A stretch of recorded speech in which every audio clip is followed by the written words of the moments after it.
大家好，我係 Tiger，我係離岸帆船賽嘅運動員。我8歲幾9歲就開始學帆船，17歲嘅時候呢，開始轉玩離岸賽。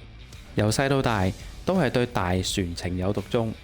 大船上邊有好多唔同嘅崗位，好多人中意做掌舵，但係我覺得淨係負責搶速度同鬥快唔夠好玩。我中意做策略手，我中意用腦，每日睇住個水流同風向，仲要留意對手嘅策略。萬一揀錯方向，輸就輸嚟。但我就係中意挑戰啲咁難嘅嘢。嚟緊3月，我想挑戰一個人一隻船參加勞力士中國海帆船賽，成為全港第一個人一隻船參加離岸賽嘅人。由香港出發至菲律賓，全程565海里，至少玩3至4日。平時8個人做嘅嘢，依家我一個人做晒。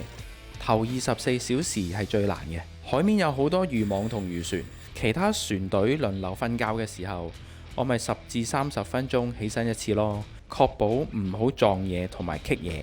而家每星期都出海練習一個人出海夜間航行，目標坐夠1000海里。玩完單人離岸賽之後，希望遲啲去歐洲挑戰埋單人環球賽。